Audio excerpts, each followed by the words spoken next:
non, écoutez, non. En ce moment, voilà, le temps est pourri, la période est déprimante, les nouvelles sont mauvaises. Moi, je dis non. Et quoi de mieux pour se remonter le moral qu'un petit thé sous un plaid de grand-mère ou un petit chocolat viennois dans un mug. Mais pas un mug fade, sans vie, sans saveur. Non, un mug pimpé avec des paillettes. Wouh! Ben oui, parce que personnaliser ton mug, ça évitera qu'on te le pique au travail, dans ta coloc. Bref, c'est juste trop bien. Alors viens chercher bonheur dans ce DIY.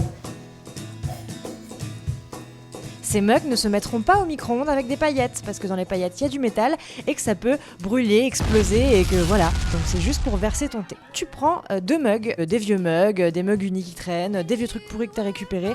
Moi perso, j'achète beaucoup mes mugs sur des vides-greniers parce qu'ils sont beaucoup moins chers et tu trouves vraiment des pépites. Ensuite, tu prends ton scotch et tu l'enroules autour de ton petit mug. Voilà, parce que l'idée c'est de venir mettre des paillettes sur une moitié du mug seulement, la moitié du bas. Donc tu prends ton scotch et voilà. Oh là là, le beau scotch comme il est bien mis, regarde. L'idée c'est qu'il n'y ait aucune bulle, que ça soit bien à plat. C'est comme ça que tu peux bien travailler. Est-ce que déjà dans ta vie tu as vu un scotch aussi bien mis? Non, moi non plus. Ça a l'air très très cher, c'est un petit pinceau en mousse, mais en fait ça l'est pas du tout. C'est genre 1,50€ et ça va être assez pratique pour appliquer ta petite colle sur ta tasse. Hop, tu mets de la colle partout sur la moitié basse de ta tasse. On y va gaiement, n'hésite pas à être bien généreuse, mais il faut que ça soit bien unifié, bien étalé. Voilà, faut pas qu'il y ait de tas de colle, sinon ça va te faire des tas de paillettes, ça va être moche. Ensuite, tu prends tes petites paillettes et tu saupoudres généreusement sur ta tasse. T'as vu, moi j'ai mis une petite assiette en dessous pour récupérer les paillettes et qu'elles soient pas gâchées, quoi. Ensuite, tu pourras les remettre dans ton pot. Donc t'y vas, tu mets de la paillette, il faut que ça brille, il faut que ça soit comme une discothèque des années 80. Alors là, comme tu peux le constater, je me suis lancée à la conquête de la anse, mais en vrai c'est chiant. Hein. Sauf si t'as une très grande anse, tu peux faire ce que je suis en train de faire. Sinon, c'est pas grave si elle a pas de paillettes. Une fois que t'as mis des paillettes là où tu voulais, tu passes une deuxième couche de colle. Avec ton petit pinceau mousse, tu appuies. Ça fait des tas de colle et tu étales. Fais attention à pas tout arracher, faut y aller assez délicatement. En gros, tu fais un petit paquet de colle et après tu l'étales tout doucement. Est-ce que tu as vu comme je m'applique? Oui, je suis une personne très appliquée, mais je suis sûre que toi aussi. Tu vas tout doucement pour pas enlever les paillettes qui sont déjà en place. Ah, mais tellement relou cette anse, regardez comme elle est relou. Surtout, n'hésite pas à ne pas mettre ta tasse au micro-ondes, hein, parce que ça pourrait exploser. Pour ton deuxième mug, mais tu peux en faire 3, 4 ou 10, c'est toi qui vois le nombre de mugs que tu as et le nombre de places que tu as. Tu peux faire un deuxième motif, un truc un peu différent. Moi là, j'y vais un peu en mode freestyle, j'ai envie de faire des petits triangles, des petits pics, comme des petites montagnes comme ça pailletées. Donc j'y vais un peu YOLO, tu peux faire exactement pareil. Tu choisis vraiment ce que tu veux en fait, la taille de tes triangles, l'angle qu'ils ont, leur forme, leur nombre, tu fais ce que tu veux, c'est ton mug, c'est ton style. Waouh, waouh! Ce scotch est tellement bien mis, je suis émerveillée. Et là, rebelote, t'étales de la colle partout sur ton mug de manière complètement unifiée. Tu étales, faut pas que ça fasse de paquets, tu as compris tout à l'heure. Tu remets une couche de paillettes, il faut pas qu'il y ait de trou où on voit le mug qui apparaît. Donc même si on remettra une deuxième couche après de paillettes, n'hésite pas à y aller à fond. De toute façon, tes paillettes ne seront pas gâchées puisque tu les récupères après. Donc t'inquiète. Tu tapes bien ton mug dans ton assiette pour enlever l'excédent de paillettes. Et ensuite, quand il reste que les paillettes essentielles, tu remets une couche de colle. Pareil, tu fais un petit tas en appuyant ton petit pinceau mousse et après tu fais glisser pour que ça soit unifié, plat et joli. Faut vraiment y aller avec douceur, c'est comme une caresse finalement sur un corps. Regarde comme c'est beau. Waouh! Ensuite, tu reprends l'autre mug que tu avais gentiment laissé sécher et hop, tu remets une petite couche de paillettes. Pendant ce temps-là, l'autre il sèche. Enfin voilà, la vie est bien faite quoi. Et tu recommences avec la colle. Faut pas hésiter à y aller hein, parce que ton mug il va en voir de toutes les couleurs, de tout l'été, de toutes les vaisselles faites à la main. Donc voilà, n'hésite pas à y aller gaiement. Mais pas de micro-ondes?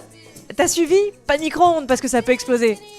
Oh waouh, c'est très très beau, vraiment c'est super. Et tac, je recommence avec l'autre. Pareil, tu mets une deuxième couche, bim bam boum. Franchement, tu vas un petit peu avoir l'impression d'être au paradis, hein, au paradis de la paillette. Je te cache pas que moi j'étais un petit peu émue, par contre ça en fout partout. Tu vas voir que les paillettes restent accrochées sur ton pinceau, donc faut pas hésiter à racler un petit peu ton pinceau pour pas en foutre partout. Moi j'ai un peu mélangé les deux paillettes. Voilà, si tu peux avoir 2 pinceaux, c'est cool.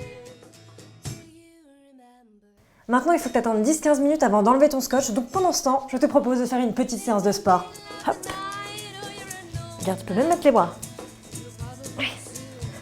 Le vélo, le crapaud, la course et la danseuse étoile. Voilà, c'est bon, c'est sec.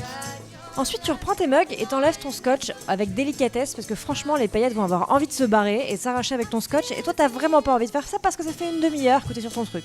Donc vraiment, on n'a pas envie. Donc tu vas tout en douceur et tu appuies avec ton doigt s'il y a des paillettes qui se barrent, tu les recolles doucement puisque ta colle est encore malléable. C'est ça qui est cool. Si t'as envie d'écrire un truc en plus sur ta tasse pour la personnaliser, tu peux prendre un stylo à porcelaine par exemple. C'est super pratique. Hop, tu mets ton petit nom propre comme moi. Pour que le truc soit vraiment fusionné à ta tasse toute sa vie, il faut que tu le mettes un petit peu au four. Donc t'as pas besoin de le mettre 15 ans, mais tu peux le mettre genre 20 minutes à 100 degrés, histoire de vraiment figer l'encre du stylo à porcelaine sur ta tasse. Mais t'es pas obligé d'écrire un truc, c'est vraiment toi qui vois. Moi c'est juste pratique pour le boulot parce que j'en ai marre qu'on me pique mon mug. Et ensuite tu récupères l'excédent de paillettes parce que les paillettes ça coûte cher. En pliant ta tasse, hop, tu le remets dans ton petit pot et tu pourras faire ainsi 1 million de mugs peut-être ou d'autres choses avec des paillettes. C'est toi qui vois, c'est ton mug. Et là la bonne nouvelle c'est qu'il faut laisser sécher le bazar pendant une semaine.